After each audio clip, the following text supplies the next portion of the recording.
14-7. Falcons establishing that run game. Second down. They play division opponents on the road. It's challenging games. So we've got 4 division games coming up, and we've got to take care of business. So Tampa almost put up 50 on the Falcons back in week 2, and then you have Leonard Fournette coming off a 4-score, and Seven's just going to keep coming at you kind of day. Here's the snap. Brady hands the ball off, running to the left. It's Fournette inside the 25. Stiff arm to the 20. On his feet to the 50, 10, 5, 3, 2, 1. Touchdown, Leonard Fournette. Touchdown, Tampa Bay Buccaneers. Whoa, is that the dagger? I hope so, with 20 seconds left. People think he's washed, and he's actually trying to break Tony Gonzalez's streak of 100-yard games at the position this week. He only needs one more. 3 receivers left, dropping to Bill Brady under pressure of the ball. For the end of football. Gronk's got it. Touchdown, Tampa Bay. Tommy to Gronky, and the Bucs lead 6-0. First down 10 from the Falcons 33. Brady to throw. Drops, has time, throws a pass over the middle. It's a caught ball at the 5. 3, 2, 1-yard line. Look, for a team that leads the league in points per game, this is an easy one for me. This is the time of the year where the Bucs start to actually get things clicking.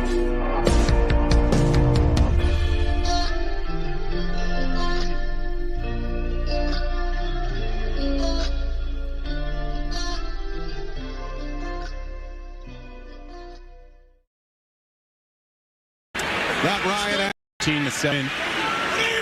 Falcons establishing that run game. Second down and 5. Ryan's pass bounces away from the tight end. Harrison for a quick throw. Third down and 10. Ryan steps up. Now he throws, and it's complete for a first down to Russell Gage. So the Falcons needed 10, and good compliment to their offense. On first down, it's Davis. Out across the 45 for a gain of 1. Early second quarter in Atlanta. Kenny Albert, Jonathan Vilma. More of it. Had a lot of success running to the left side, their offensive left. On second down, off the play fake to Davis. Ryan throws, and that's incomplete. He was looking for Cordero Patterson with Davey to have him back. Third down and 9, especially with some other injuries and players out today in the secondary as Pitts makes the catch. He was ruled out of bounds at the 26-yard line, but he picks up a Falcons first down again at the Tampa Bay 26.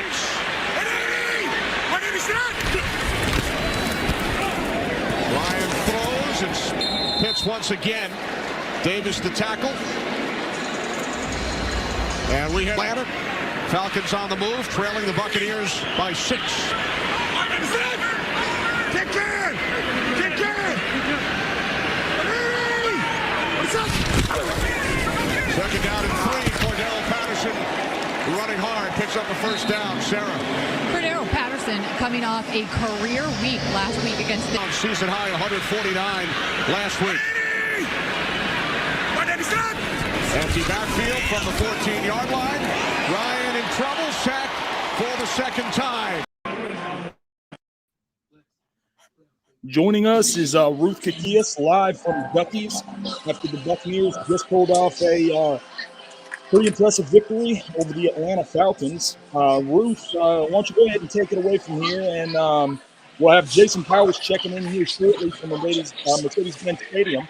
Ruth, tell us what you think about the game. Outstanding performance by the offense. You guys, the Buccaneers have elevated to 9-3, and they're still ahead of the NFC South. Never really thought it was going to be a competition since the Atlanta Falcons were coming into this game 5-6. They're now 5-7. Now all 3 teams in the NFC the NFC South besides the Tampa Bay Buccaneers are tied for 5-7. So it looks like these teams are competing for that last place buy-in in the NFC South. As you guys can hear, the crowd is electric at Duckys Sports Lounge. Please come join me if you guys want to spend the rest of your Sunday watching some great football. We have like 36 big screen TVs here at Duckys Sports Lounge. But congratulations to the Bucs, 30-17. I'm going to read off some of the stats from today's performance by the Tampa Bay Buccaneers. We have Tom Brady, the quarterback, obviously starting quarterback. 38 for 51 completions, 368 yards for 4 touchdowns and 1 interception with a completion pass rating of 112.2. So great performance by Tom Brady. There was a little bit of a hiccup leading into the halftime when he threw a pick six to who was that guy? Davidson, I think his first name. Yeah, Mike Davidson. I'm sorry, Marlon Davidson, who had a pick six at the end of the second quarter, leading into the half. Other than that, Tom Brady has cleaned it up. We saw Chris Godwin on the field. It seemed like he was dealing with some injury. It seemed like he was hurt, but he was able to get back and involved in the offense and was a big deal for the fourth quarter. So congratulations on the win for the Tampa Bay Buccaneers, 30-17 against the Atlanta Falcons at Mercedes-Benz Arena. Now we have Jason Powers, who is live in the stadium right now. He's going to be joining us shortly on the show to give us his reaction over the game. If you guys are watching this on whatever platform, go ahead and hit that retweet button, hit that share button, so everybody can stay tuned into the NSPN watch party here at Duckys Sports Lounge. That address again is 1719 West Kennedy Boulevard. Come hang out with Ruth the Truth. We have a lot more football to watch, and there's plenty of TVs for it to be watched. So far, I mean, I think the Buccaneers are having a great season. Offense is looking promising, which is outstanding. Tom Brady really looks in sync with his offensive weapons. We saw Mike Evans, who had 10 targets today for 7 receptions and 99 yards with his longest 36-yard completion. We have Chris Godwin, 17 targets, which is great because we saw him in the past 3 games. He had an average of 65 yards receiving per game, and this was a completely different story with his 17 targets, 15 receptions, 143 yards, and his longest being 36 yards. So no touchdowns for Mike Evans and Chris Godwin, which is the complete opposite of what we saw in the first matchup against the Atlanta Falcons in week 2 with Mike Evans finishing the game with 2 touchdowns. He was a little quiet today, but was involved and had some deep passes and was just that reliable receiver for Tom Brady. And the Falcons start from the Powers joining us. Here we have some highlights of today's matchup against the Atlanta Falcons. You guys want to check that out on the screen? But I want to know everybody's reaction to this game. How's everybody feeling? Bucks are 9-3. We won over the Atlanta Falcons 30-17 on the road in Atlanta. I believe our next game is going to be at home. I'm going to double check that just to make sure. Yes, we have the Buffalo Bills at the Raymond James Stadium on December 12th. So I want to know how everybody's feeling about that outstanding matchup coming up, because that's probably going to be the biggest regular season game of the Bucs season. If we're going to have Jason Powers here shortly, who is boots on the ground in Atlanta at the Mercedes-Benz Dome. I'm here live at the Ducky Sports Lounge. Make sure to join me if you guys are looking for somewhere great to watch some football and have some great food. The address again is 1719 West Kennedy Boulevard. And yeah, they're open till 11 o'clock tonight. So come out here and watch some football. Some comments for our defense as well. We had 6 sacks on Matty Ice today, with Vita Vea having 2, Donovan Sue having 1 late in the third quarter. Devin White as well making his way to Matt Ryan. So great, outstanding defensive performance from the front 7, making sure to have that pressure. Rob Gronkowski just had his interview with, I believe, Sarah Walsh for NFL Network. He had a great game as well. It's great to see the connection with Brady and Rob Gronkowski out there on the field. It's always great to see them involved in the game.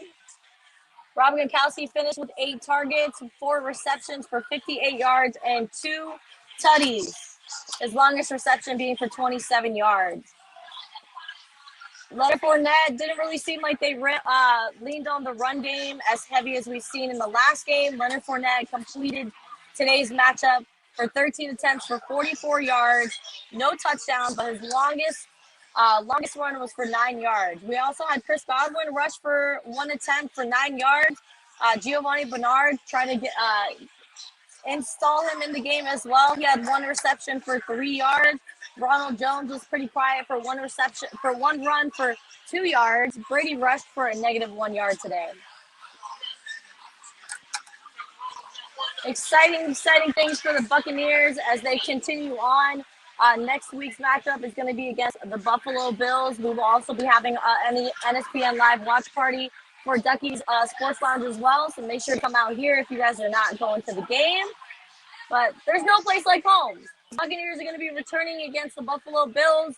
We're going to be returning at the Raymond James Stadium. That's going to probably be the toughest matchup in the regular season. But so far, things are looking promising. Defense is beat up. Jamel Dean left the game early with an injury as well, and had Carlton Davis making plays as well. No Jordan Whitehead, which was hurting our defense as well.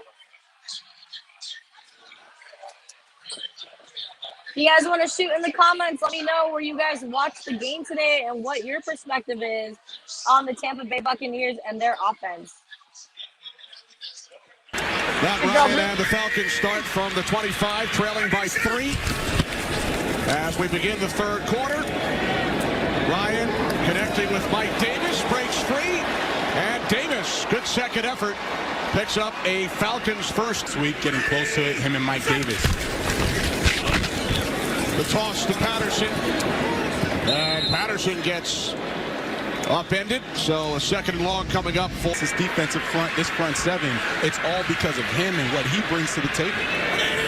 So Jamel Dean to the sidelines, second down and 15.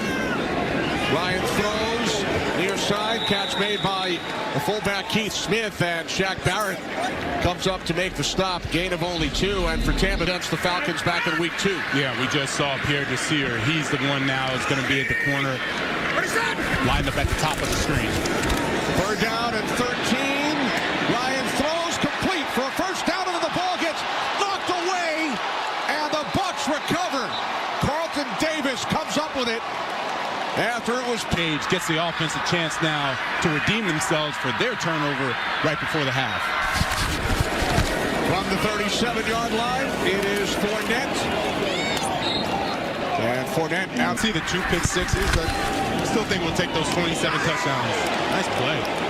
The pass broken up by Deion Jones to be able to really get their offense back going. Third down and 4. Bucs must get to the 47 as Brady fires downfield too far for Mike Evans. He had him too.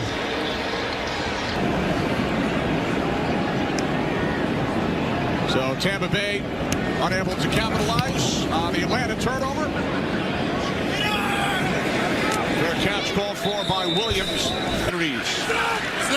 a great job by the players around the league, helping out the cause. Falcons from the 16-yard line on the toss. It is Cordero Patterson, who is wearing special cleats today. All right, thanks very much, Sarah. Second down and 8 off the fake to Patterson. Ryan swings it out. Here's Patterson wearing those special cleats. And he's out of bounds about a yard shy of the marker at the 25-yard line. Love that he's committed to the pass. Third down and 1, and Patterson with the forward progress looks to have the Falcons first down. From the 26, it's Patterson once again. Gain of 1 as he was taken down. So hard to bring him down. Second down and 9. Ryan over the middle. Taken out to the 35-yard line by Russell Gage. Do it now. Davis in the backfield. Caguias in motion. Caguias takes the handoff from Ryan. Nice move. And he picks up another Atlanta first down. Nice move by Caguias made the move on Levante David. Devin White pins him up. From the 37-yard line on first down, Ryan's pass is caught by Sharp. Out to the 4. As long as you keep gaining 4 or 5 yards a pop, right where you want to be.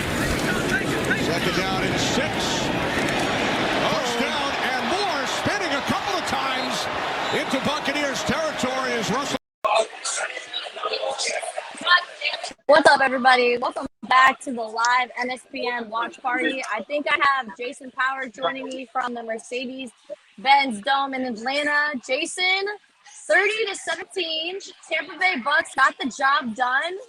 Please tell me, how did you think that second half panned out for the Buccaneers? Well, I was pretty close at halftime on my prediction. I said they'd kick a field goal, and we shut them out. So, great job by the defense settling down in the second half. A pretty methodical second half for the Buccaneer offense. Not a whole lot, but again, good solid performance. Brady, Chris Godwin was great. I don't even know. I didn't see the stats, but Godwin probably had at least 10 or 12 catches today, it seemed like. So Chris Godwin had 17 targets for 15 receptions for 143 yards, with his longest reception 36 yards. I got a little nervous when he was down on the turf. It looked like he was hurt. It looked like he had probably maybe sprained his knee or something kind of happened that could have been catastrophic, but it was great to see him back in the game.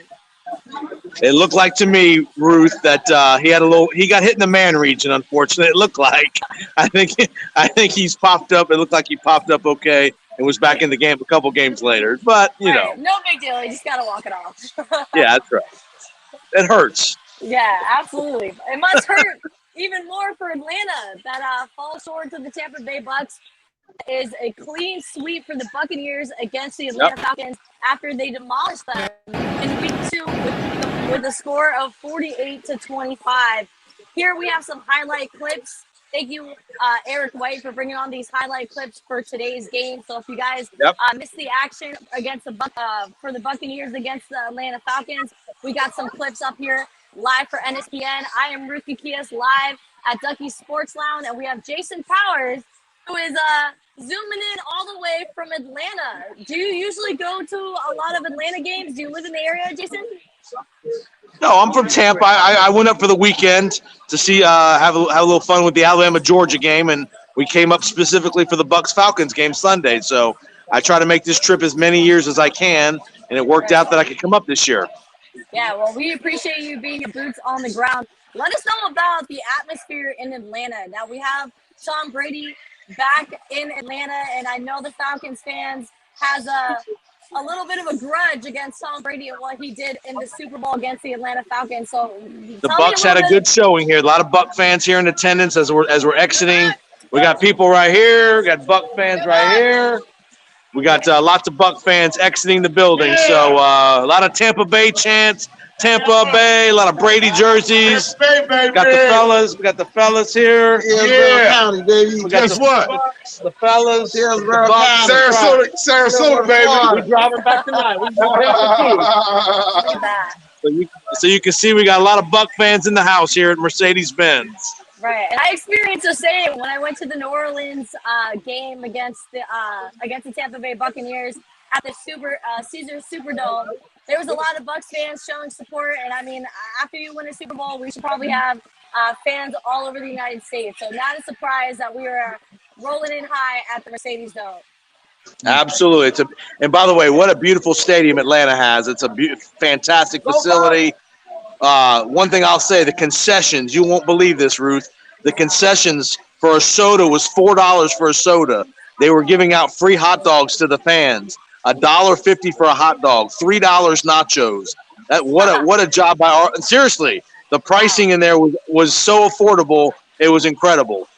Right. Well, that's always great to have reasonably priced drinks and giving out free food. I mean, that probably helps a lot with the fans that probably don't really limit their drinking. So that's great that they are doing something like that at the Mercedes. I mean, I wish they would do that at the Raymond James Stadium, because I find myself paying $14 for a Bud Light. So absolutely, no, it was so affordable. I'm seriously, it was give them full credit. I remember when they built this stadium, that Arthur Blanks made a point to say we're going to charge very reasonable prices for concessions and such, and they're right on. Great job. That's awesome. Well, Jason Powers live from Atlanta.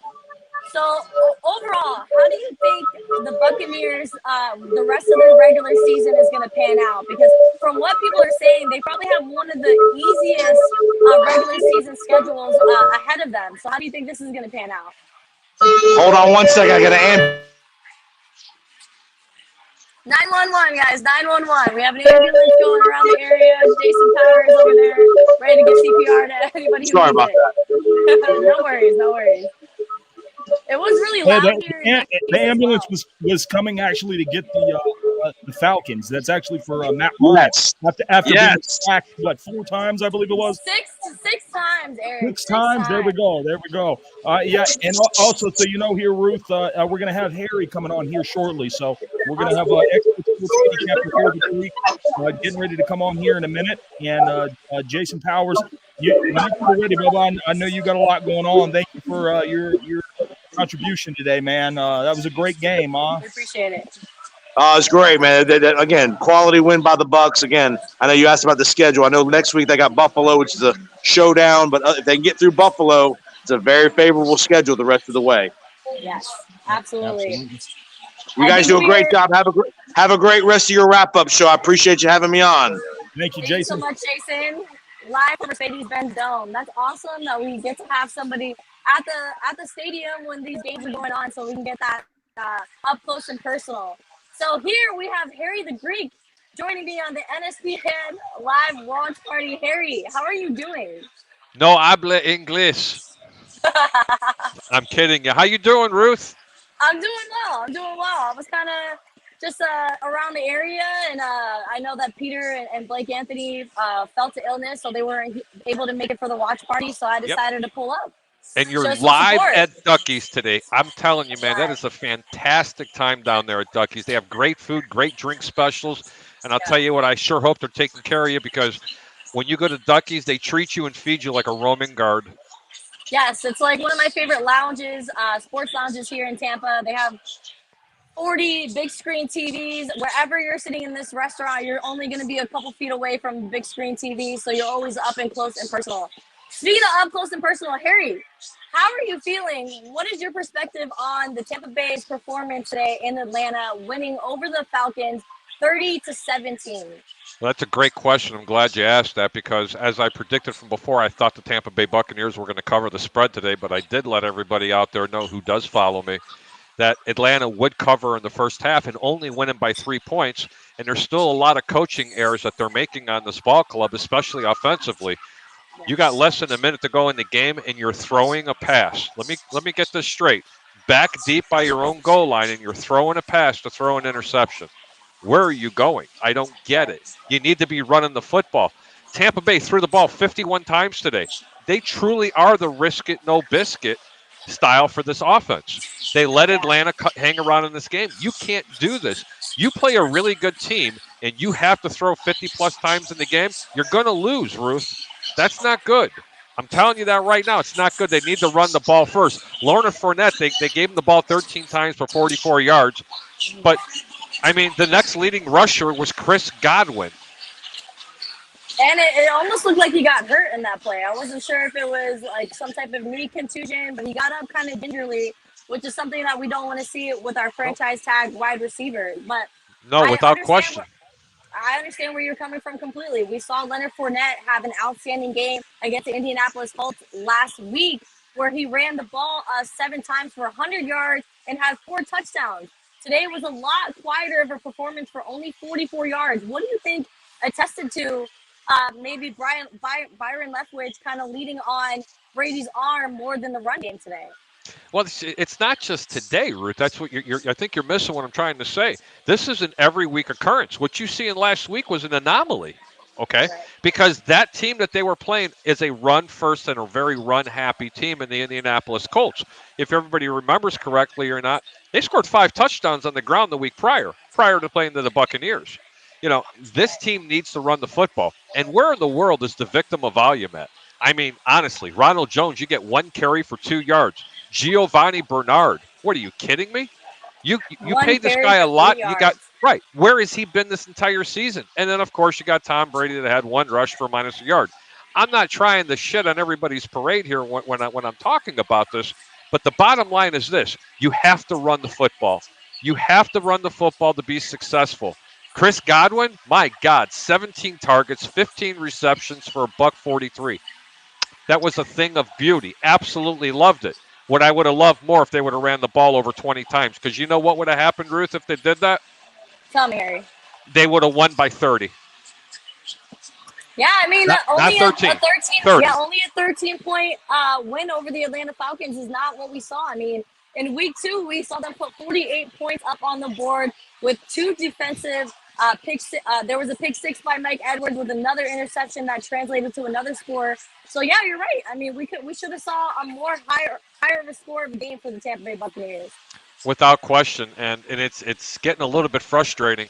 I mean, Ndamukong Suh ended up with 2 sacks today, and if I'm not mistaken, Gill ended up with 1, and I think Vita Vea got a couple in this game as well. They had a good pressure on the quarterback up the middle. Where are the edge rushers? Exactly. Vita Vea finished the game with 2 sacks, and you're right. We saw Ndamukong Suh get involved as well, so that was great for our front 7 to add the pressure that they needed on Matt Ryan because. I mean, our secondary is beat up. So do you want to speak a little bit on what you saw for the Buccaneers secondary this game? You know what? That's great because the secondary for the Tampa Bay Buccaneers can be one of the better secondaries in the entire National Football League, but they're not showing it right now. They have been hurt.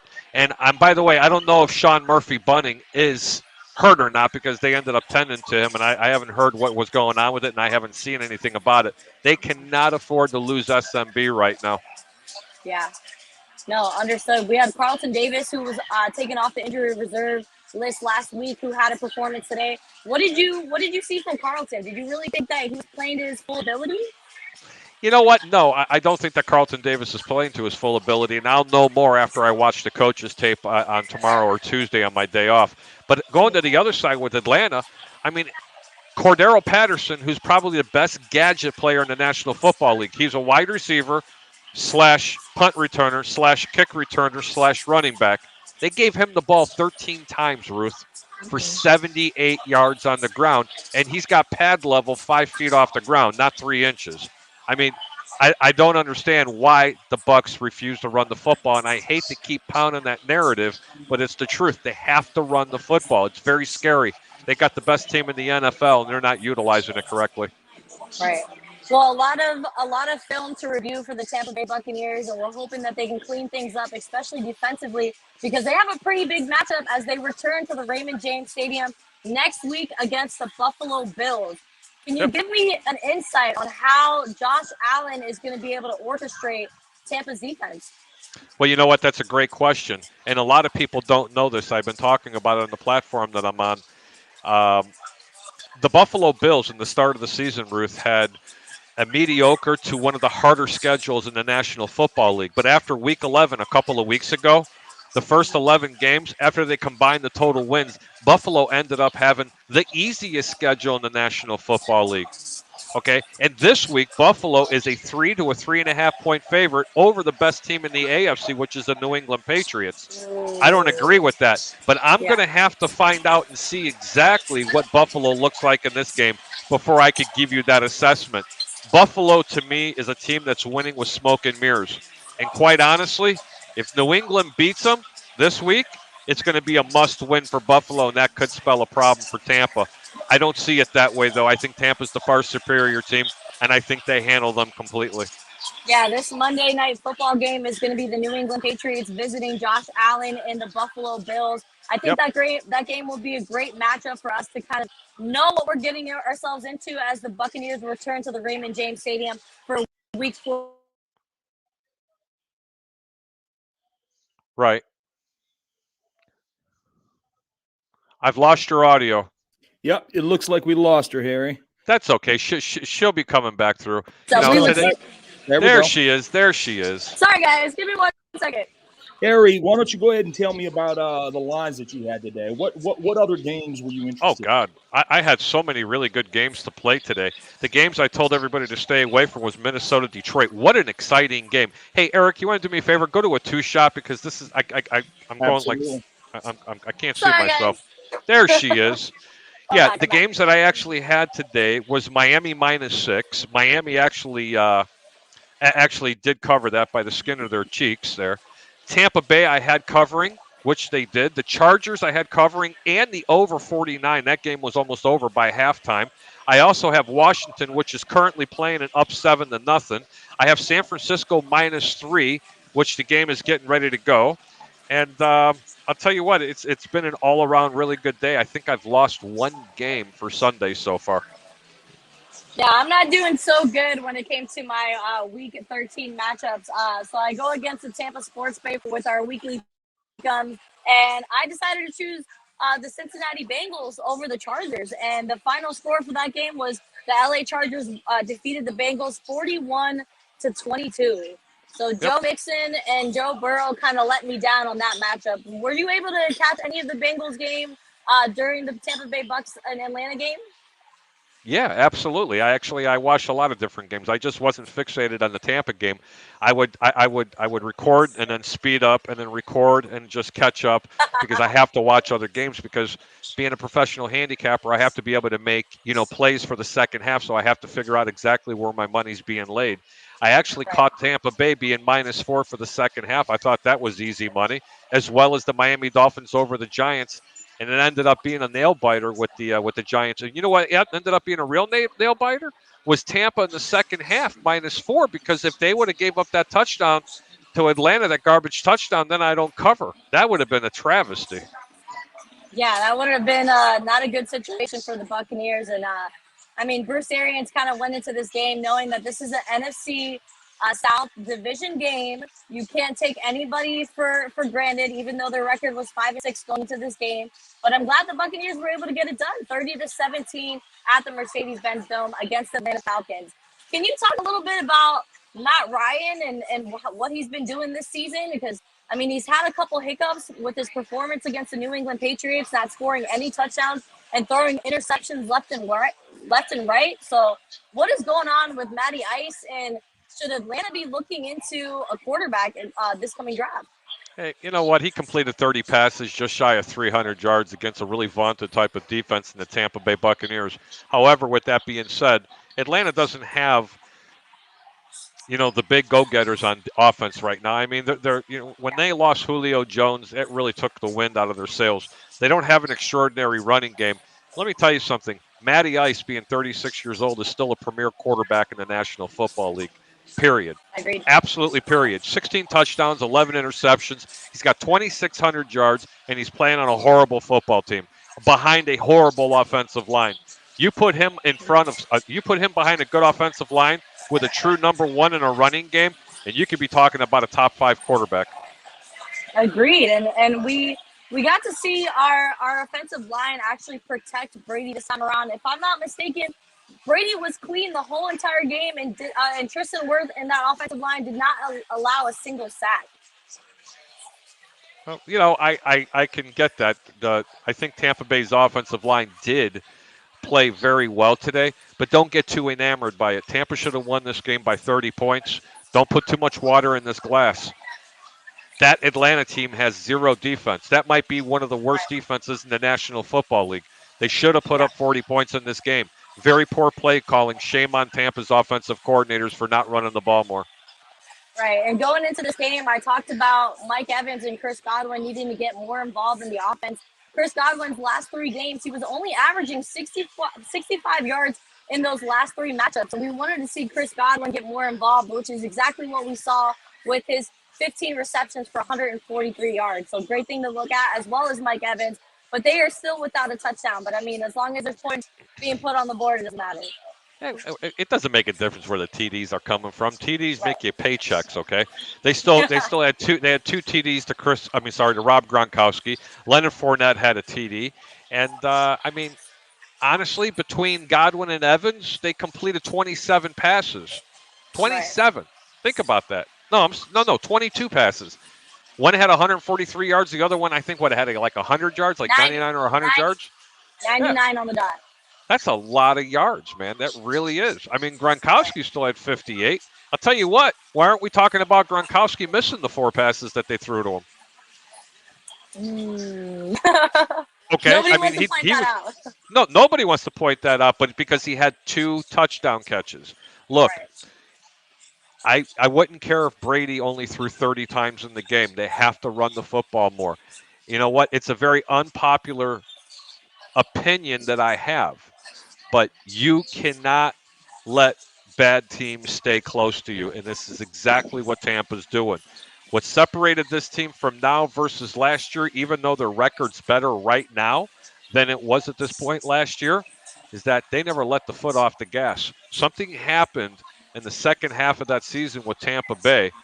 And I'll tell you what, when they turned that light switch on, when they put their foot on a team's throat, they didn't let off of it. I mean, at all.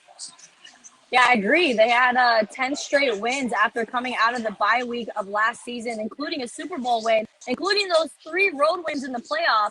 And then they go to start their season with 3 straight wins and losing their first game to LA Rams in the week 3 matchup. So yes, we saw definitely a different offense, an offensive scheme when it came back out of the bye week. But we've had our bye week already early in the season, and now it's a straight run for the playoffs. So how do you think the Buccaneers are going to clean things up offensively going into the next couple games? I don't think they really have to clean up anything offensively. I think they just have to have that mindset, Ruth. They have to have that mindset of saying, hey, I'm going to commit to the running game. Because if you talked about that long win streak that they had, if you remember in the Super Bowl, everybody was thinking it was going to be a shootout, Kansas City, Tampa. No, Brady never even threw for 200 yards in the game. He threw for a buck 99. They ran the football, and they did what? They played defense. That's what wins Super Bowls. Running the football, play defense, and then it sets up the play-action pass. So what do I see them doing? I see them getting back to the basics. I keep saying it. Actually, it's more hoping it. Right, going after the quarterback and relieving some pressure off of a beat-up secondary is what the Buccaneers need to do to have success in these upcoming games defensively. So do you think the Bucs missed Antonio Brown at all this game? I mean, we haven't had him much in the last, I believe, 4 to 5 weeks as he's been out with an ankle injury, and now he's going to be serving a 3-game suspension and will not return to the end of the season. You know what? Listen, the 3-game suspension, he was going to miss 2 of the weeks anyway. True. Okay, let's go there. He was going to miss 2 of those weeks anyway because of his injury. Let me tell you something. When Antonio Brown first came to this team, I was the first person to say that was a mistake. Then after watching him 5 or 6 games, I was like, you know what? I kind of like it. I will tell you this right now, they do miss this player because he's the best receiver on this team. He still runs the best routes. If Antonio Brown was to retire today, he would be a first ballot Hall of Famer. I agree 100%. I think Antonio Brown has that explosiveness that not other receivers have for the Buccaneers. And I mean, we saw him against the Miami Dolphins at home when he's super fast. He's going to outrun any safety, and he's going to get to the end zone. He's not going to be stopped. So his presence is definitely going to be missed, but he's going to be out for the next 3 weeks, serving a suspension over the COVID protocols and the vaccination cards. And there was another name that was actually thrown in there for suspension too, that I feel like we kind of missed his presence in that secondary for the Tampa's defense. Mike Edwards is going to be also serving a 3-game suspension, and he had a great part in that win in week 2 against the Atlanta Falcons, and he had that ball hawk mentality, having 2 interceptions on Matt Ryan. Can you talk about a little bit of his presence and what's going to be missing for Tampa's defense? You know what? I don't think it's going to be as bad as what you think it is. Tampa Bay needs to get a little bit more production, honestly, from the defensive ends and from the linebackers. But since you went down that rabbit hole, and I swore up and down I wasn't going to do it, I'm going to go down that rabbit hole with you right now. Let's go. Antonio Brown did wrong by producing a falsified and procured and had to pay for a vaccination card. Okay? Me personally, I'm not going to make it political, but I will say this, Ruth. Shame on him because his head coach didn't battle cancer once, not twice, 3 times. 3 times, and he beat it. Okay? Right. Now, someone very close to me said, hey, can anybody provide a picture when Antonio Brown and Bruce Arians were ever together? And I went, no. But how do you know they weren't together? What would have happened if his head coach would have got it, and God forbid, knock on wood, he got extremely sick or died? It's a felony. Yeah. Okay? Absolutely. And then they say, well, look at Aaron Rodgers. Oh, hold on for a minute. Aaron Rodgers only said he was immunized. But here's the question they should be asking. Did the Green Bay Packers, did they require Aaron Rodgers to give him one of the vaccination cards? And if so, shouldn't he be suspended for 3 games? That's just my opinion. Yeah, I mean, they've been saying that the Green Bay Packers knew that Aaron Rodgers was not vaccinated, which is why they're kind of giving him a little bit of leeway of not having to serve a suspension for his immunization and that sort. Wait, No. wait a minute. So Coleman they knew that he wasn't vaccinated? Yes, from what I But heard they and allowed, what I've listened to, hold on, but they allowed him to be in that clubhouse without a mask? They allowed him to go ahead and be around his teammates without a mask? You have a Come on, man. point. You know what? You it's like calling the kettle black. Now the Green Bay Packers, not Aaron Rodgers, Green Bay Packers should be held accountable because what they did was even more egregious than what Antonio Brown did for the Tampa Bay Buccaneers. If that is true, the Green Bay Packers should be held accountable. Can I interject real quick, Harry? Sure. Go ahead, Aaron. Right, so don't they do that? Wasn't Aaron Rodgers getting? I mean, they get tested daily, right? Multiple times. Multiple times a week, yeah. Multiple times a week. They don't get tested daily.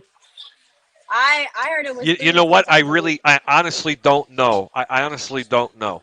I thought, I mean, the way I understood it is they were getting, tested daily. And, if you remember, you had the situation where the NFLPA was not sure if they were suing, but I know that they caused a ruckus about the wristbands. You guys remember the wristbands? They wanted certain color wristbands on vaccinated players and different color wristbands on unvaccinated players. So, okay. But, again, I think what Harry said was right. Aaron Rodgers said he was immunized. Was it stretching the truth? Yes. Absolutely. Yes, of course it was. And he said he didn't, want to be open about it. There have been players that have been open about it. Maybe he thought because he was, discount double check Aaron Rodgers, he had sort of, BS a little bit, or maybe not say exactly what happened. And so, what happened. But now when you're dealing with Antonio Brown, you're dealing with somebody who actually went and got a fake vaccination card, even though, it's not been 100% confirmed. But I think everybody knows. It was reported by the Tampa Bay Times-Union. Everybody gave them hell for reporting it. And they wouldn't be suspended right now if that wasn't the case. And so what Harry said, again, is right. Now, the bottom line is if Antonio Brown would have paid his damn chef the $10,000 that he owed him, none of the shit would even be out here. Pardon my French. God bless him, man. You're right. And this is really. It's not even the first. It's not his chef. His personal chef was cooking for him. I don't know the extent of the story. He never paid the guy like he stiffed about 4 or 5 other people that he has done before in the past. From people and that's that not did even construction. The first personal chef that he's stuck. He's stuck right. multiple. Yeah, that's who blew the whistle. This is Ruth. You didn't know that. That's what blew the whistle. That's how Rick Stroud actually procured this information. Was the information from the chef? Oh wow! I heard a girlfriend was involved. I don't know why. I don't know if it was like a big who knows? Mama. It could have Somebody been. had mentioned it was a girlfriend. Listen. That The Buccaneers. leaked the information about his fake vaccination card. The Bucs need to get it right. The Buccaneers need to make sure they get this guy back on a football field. They did the right thing by holding him accountable. Did you hear Bruce Arians and during his press conference during the week when he talked about Antonio Brown and Mike Edwards? He was like, I am not going to address these players. They're going to serve their 3-week suspension, and then we will talk about their future with the Buccaneers. So from what I've heard from Michelle Sabin with Sports Talk Florida, she mentioned to me that she thinks that Bruce Arians and the organization might be considering letting Antonio Brown go over this situation. Harry, what are your thoughts? I'll give you 10-1 on your money right now if they let him go. I'll give you even more than that if they let Antonio Brown go because of this, and I'm going to tell you why. First off, Bruce Arians, he does a lot of this. He calls out every single one of his players. Yeah. He has got no shame. He calls out the GOAT for having a bad game, which I think is wrong. You're supposed to keep this behind closed doors. Ruth, let me tell you something. I'm going to switch gears. We're going to go to the Chicago Bears. Last week before the Detroit game, there was a rumor that came out because someone wanted to become famous and said that the Chicago Bears have leaked that no matter if Matt Nagy wins or loses that game to Detroit, we're going to fire him. I called BS automatically, and let me tell you why. Because, number one, the Bears have never fired a head coach ever in the middle part of the season. And they are the oldest franchise in the National Football League. 2, the guy that leaked it He knew he was going to catch all kind of publicity for it. He went from 5,000 followers to 500,000 followers that quick. Okay? Rumors are like, you know what? Everybody's got one. Right. Well, and what do you think? Let me ask you, Harry. What do you think about? Looks like they activated Brashard Perriman. So you remember Perriman, right? Right. Yeah. Okay, and there was an injury. I believe it was in Winston's last year, and he stepped in and he excelled. I mean, he did great for the BUCS back then. And so he went and got his payday in New York. Okay, and obviously that fizzled out. So the BUCS signed him again. Now it looks like in the absence of Antonio Brown, they've activated and moved him up. If for some reason he stands out, now they're not the same player. I'm not saying they're the same player. They're not the same type of player. Antonio Brown can line up at 1, 2, 3. He can line up anywhere you want. And I agree with your statement saying he's a first ballot Hall of Famer. But do you think that the disgust in Bruce Arians in the press conference was legitimate? You say he runs his mouth a lot. I agree. Do you think that was legitimate, or do you think he was just trying to apply some pressure and sort of save face? Because if for some reason Brashard Perriman can step in that role, and also factor in this, think about this. Think about Antonio Brown coming to the team. When he first came to the team, I was right there with you, Harry. I said, no way, because I'm a Raider fan. Remember, I grew up in California. I got burned on Antonio. Then I realized he moved in with Tom Brady. Tom Brady was babysitting. Giselle was doing his laundry, right? That was last year. Okay, he had no hiccups. Now here we are, and he's living by himself, and now we have this crowd. How much do you think that factors into it? Listen, I'm not going to put too much water in the glass on that. Those are really all great questions, but I'm going to address the part where you said something about Brashard Perriman. Brashard Perriman's last team was the Chicago Bears, and the reason why he's not going to stick around, he's going to be more of a special teams player. First off, Brashard Perriman was probably one of the fastest players on this team, even as fast as Scotty Miller. That's how fast he is. With that being said, he has a tendency of not catching the football. That's been the problem with Brashard Perriman. That's been the problem with Brashard Perriman. So I have Steve here at Duckys. He's joining me. He wanted to come say hello. He wanted to give us his just a real quick take on what did you think about the Tampa Bay BUCS game? How about you come on in here, Steve? Got our audience getting involved. It's very nice to see Gronkowski playing at 100%. It's been a while. Right. But other than that, defense.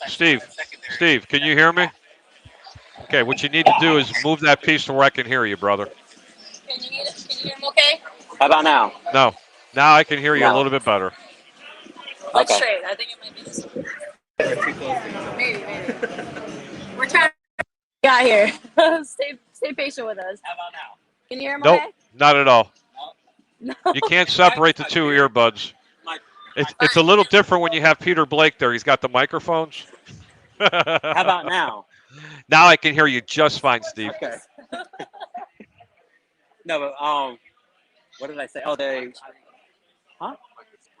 Sorry. No, yes. No, I said it was nice to see Gronkowski at 100%.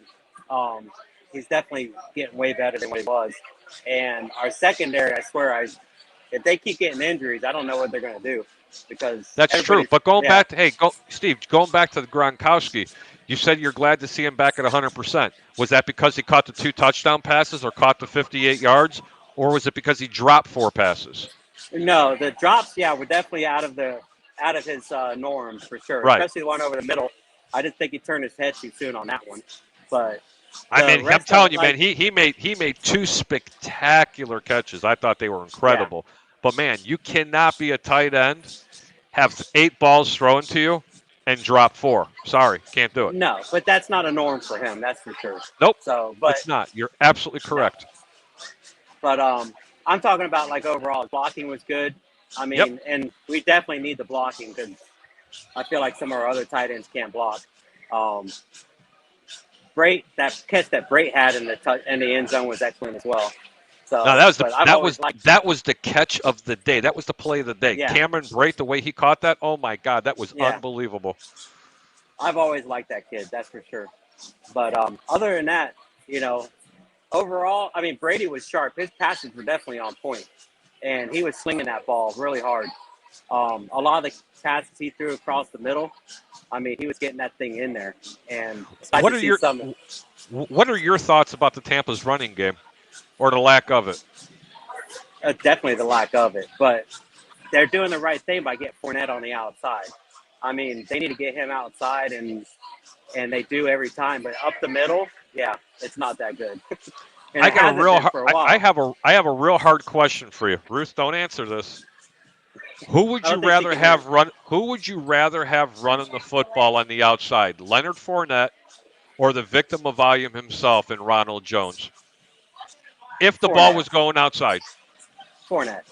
You'd rather have Fournette. Yeah, I think he runs way harder to me, and like Jones tippy toes too much in my mind. I feel like I feel like Leonard Fournette has become more of like a Swiss Army knife type of running back, because we've seen him. He's had 23 targets with 21 receptions in the last 3 games. That's a very, very, very good observation. I agree. What do you think, Harry? It sounds like you were leading to something there. So you think that Rojo needs to be used more on the outside? Well, first off, what I'd like to say is this. That's a really good question, Eric. Thanks for asking it. The Buccaneers need to commit to the running game more. They need to run the ball minimum of 20 times a game. This is how, especially with a Leonard Fournette. Leonard Fournette is the type of back who's a bell cow. He's not going to get it done in 8 and 10 runs. I don't care if the Buccaneers ran the ball 25 times, and 20 of those times they got 0 yards. Because those 5 times that they're pounding that ball up the middle, he's going to break off a big run. But as far as outside runs, Ronald Jones, in my opinion, is a much better running back for the outside because he's much more elusive. And let me ask you this, Harry. So, I feel like this is very reminiscent of last year, right? You remember last year? Yeah, very much so. Very much so, right? Now, how much do you think having an offensive coordinator who's a former quarterback in Byron Leftwich plays into that?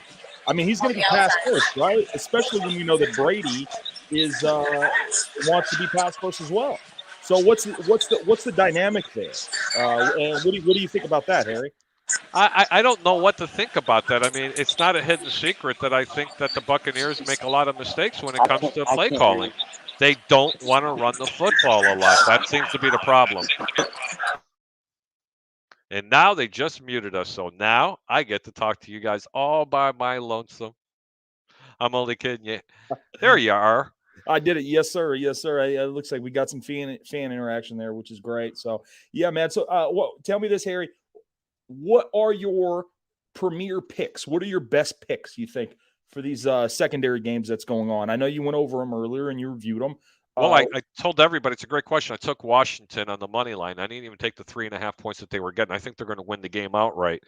The Charger game, which was one of the earlier games, my favorite game of the week was the over 49, which is really good. Tampa covered both ends for me. Miami -6. But the late games, I like Washington a lot in this game. Washington and San Francisco. Frisco's tied up 7-7, and I took San Francisco -3. If San Francisco wins by more than 3 points, yours truly has an extraordinary weekend. I will have one loss. I need to know how much. I can't tell you. Yes, you can. You sure can. In gambling terms, we're talking a couple dimes. Okay. All right. And what are you up for the year so far? Yeah. Can't disclose that, Eric. Okay. For tax purposes, yes, sir. Yep, cannot disclose that. It's been let's put it this way. I threw a lot of money back a couple of weeks in a row. Yeah. Well, boy, I got it all back these past 2 weeks. Yeah, well, good for you, brother. Tell me what's going on with Hard Rock Sportsbook. Tell me why they unrolled it, and I was reading some articles that they unrolled it a little too early. Is that what it was? Well, no. I mean, what they're trying to do is monopolize everything, and I'm kind of glad that the state of Florida is stepping in, because if they didn't step in, then everybody be running amok right now. Meaning, they'd be able to set the lines for whatever they wanted. It's not. Look, it needs to wait another year, and they need to let the outside companies come in. Because if you want to go make a bet, you'd either have to go to the Hard Rock or bet through your phone after the Hard Rock, and that's not fair. You should be able to go to any pari-mutuel facility like Tampa Bay Downs or Derby Lane or any of the High Life Frontons or any of the horse tracks throughout the state of Florida and physically go make a bet there, and that's just not the case. And is that the dynamic that's happening right now? Because, I mean, you can't go to any Shell gas station, Wawa, Chevron. Everywhere you go, you have petitioners, and they want you to sign the petitions for sports gambling. They usually don't elaborate into it too much, but I saw some of these commercials which are against it. And so, Harry, being a professional sports handicapper, can you tell me the dynamic in Florida specifically when it comes to sports betting and sports gambling, right? So gambling, as we know, the exclusive rights go to the Native Americans. So here in Florida, that would be the Seminole tribe. Is that correct? Yeah. And then so what? Third-party private entities are now trying to gain access. And they should. I agree. Yes, sir. And they should, because that's what opens it up. You don't ever want to go give it all to the Seminole Indians. I'm sorry. You just shouldn't do that. I think the state of Florida is going to screw themselves by doing that. Let me tell you something, Eric. I would rather not see sports betting become here legal in Florida if the Seminole tribe gets an exclusivity to everything. No. And tell me why. Now, can you explain this? Can you explain the dynamic when it comes to the taxes on it? Because they are tax exempt, correct? They are completely tax exempt, but they've made a deal that they have to pay X amount of dollars to the state of Florida spread out through X amount of time. Well, in reality, the problem with that is if you opened it up, but if you opened it up to all the pari-mutuel facilities, such as Derby Lane, Tampa Horse Track, Tampa Dog Track, shout out to my wife's two places over there. They now can pay taxes to the state of Florida. They now can pay revenues to the government rather than everything being subsidized through the, through the Seminole Indian tribe. That's where the problem lies, Eric. And that's why the outside companies should be allowed to come in. If it's going to be legal, you should make it legal for everybody. And if they only give it an exclusivity to Seminole, they don't necessarily have to give the lines that our Vegases are given. They can make their own lines, and that's what you don't want. Yeah, no, you explained it perfectly, and that was what I was struggling to understand. Is I see the commercials, I see the petitioners, I bet on outside entities, bet us, and then I was actually liking Hard Rock Sportsbook because I thought it was legal, but I was reading some articles that said that they unrolled a little too early. Is that the case? Well, no, they actually got the green light to go, and then everybody fought them on it and said that they had to stop. If you notice, they still ran it for 2 weeks after they were told to stop. Mm-hmm. They're not going to get any trouble about it because they are their own sovereignty. Do you understand? I do. Yes, sir. Right. Yes, sir. Let me tell you something. What's holding them back from relaunching? Was that a beta test? Do you think that was a beta test? No, I don't think it was a beta test at all. They wanted to run it because they wanted to continue to make the money from the sports book. You see, here's the thing. If they would have kept running it, this is what's going to stop them. Now you're going to piss off the state of Florida, and they'll never get it then. They tried to flex their muscles, and they showed everybody who was boss. They ran it for 2 weeks after they were told to stop it, and they have found no penalties because you can't do anything to them. Be careful, Florida. Do not let them be the exclusive partners of getting sports gambling in Florida. You better open it up and sign the petitions to make sure that all the pari-mutuel facilities can do it. And please, I am not saying that I am all for OTBs or casinos up and down our Gulf Coast, because I'm not. There's plenty enough pari-mutuel facilities. There's plenty enough horse tracks and dog tracks to make this legal and put it in there as well. Yeah, and that's a really good point, because if they are sovereign and they are monopolized, you're right. They could set their own line. They could do whatever they want. And in a sense, they don't really have any recourse for what they do. If they're not following the Vegas line and they're setting their own line, they can sort of do whatever they want to do. And without question. And with something like this, which is national, obviously, this is something everyone has interest in, I think you're dead on, and thank you for explaining that. I mean, I'm not sure if you caught that, Ruth, but he really just gave a real piece of knowledge there that I think viewers need to see and hear. Yeah, for sure. I think it's really important to know what is going on with the sports betting community, because I know a lot of people are interested in it. I personally don't do sports bets. I haven't bet on a game since I lost $200 on I think it was the Pacers and Cavaliers back in like 2012 or something like that. So ever since then, I'll leave the sports betting to the professionals. Well, I do appreciate that. And talking about sports betting, San Francisco just scored. They're going to be up 14-7, which I'm very happy.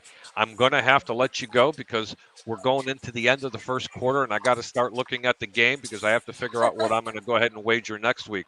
So if you don't mind, I would love to promote myself, and then I got to go. 100%. Go ahead and plug into the audience. Let them know where they can find you. I'm going to tell you exactly where you can find me. You can find me on 1252 Sports out of Chicago, either on Facebook, Twitter, or YouTube. I'm on 9 o'clock Eastern Time, 8 p.m. Central Time. The name of the show is Over Under. I'm Harry the Greek. I'm your host. My co-host is Mr. Peter Blake. And as I always say, Ruth, keep your bets low and your returns high. Have a good evening. Thank you so much for having me on. Great show. We'll talk to you soon. Ruth, take care. Way to fill in. I know that Peter's not feeling well. Hopefully he's feeling better for you next week. Yeah, I appreciate it, Harry. Thanks for joining us here on the NSPN Watch Party live at Duckys. If you guys are looking for a great atmosphere to come watch some football, we still have some games left in this great NFL football Sunday.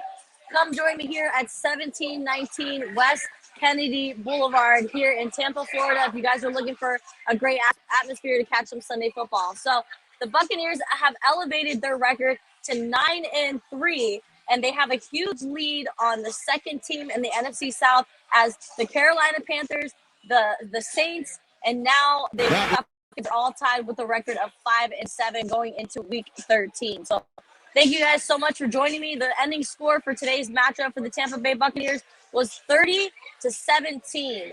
So we had a great offensive performance.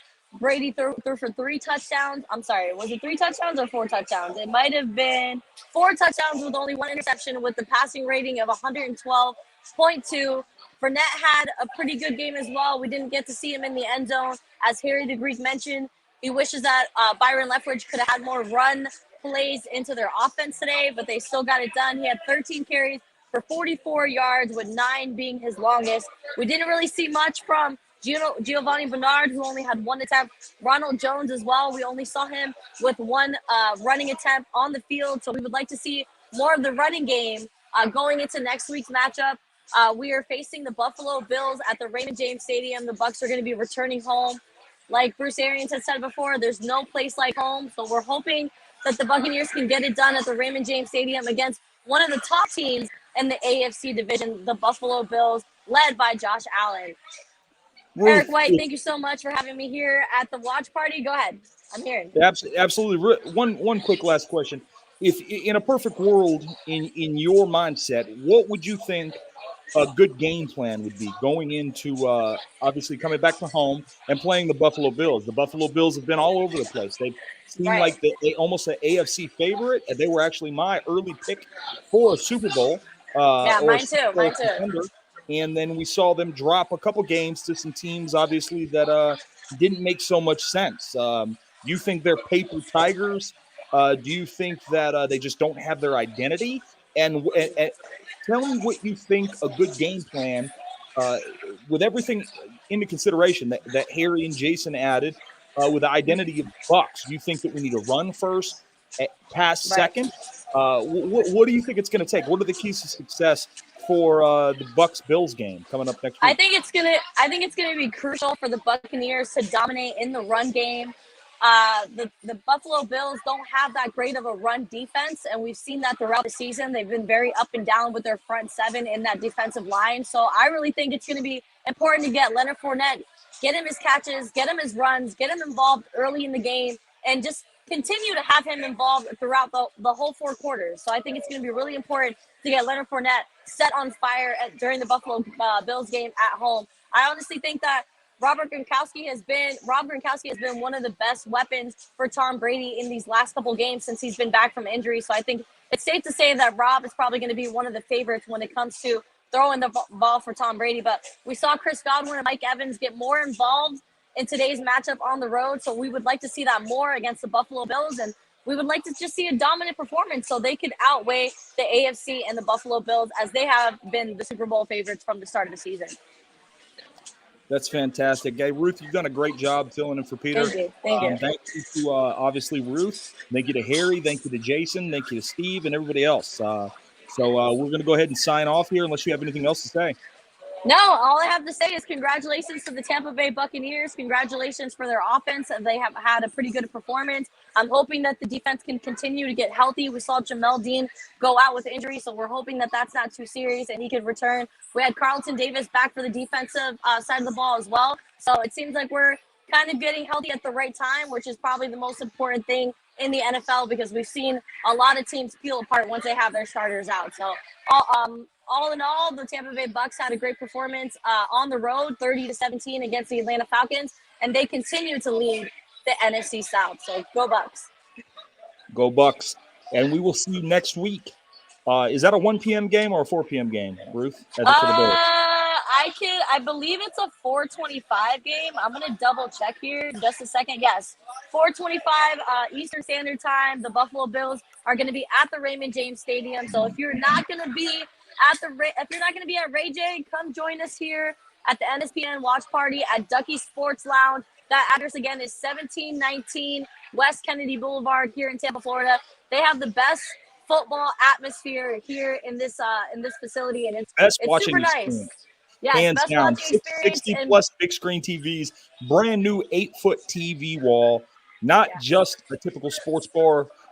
There's stuff for the kids. You could bring your kids, let them loose in the arcades, let them play duck pin bowling, full bar, the best made from scratch menu in Tampa Bay, hands down. Founded by former Tampa Bay Ray, Evan Longoria, who's a current San Francisco Giant, and built by his partner, Gio Cruz, to be the best watching experience in Tampa Bay, hands down. And we are excited to be partnered with them. We will see you next week. The game starts at 4:25 against the Buffalo Bills, so we'll see you about 2:33. And this is Eric White and Ruth Caguias for NSPN Champa Bay TV signing off. All right, you guys have a great day, and go Bucks.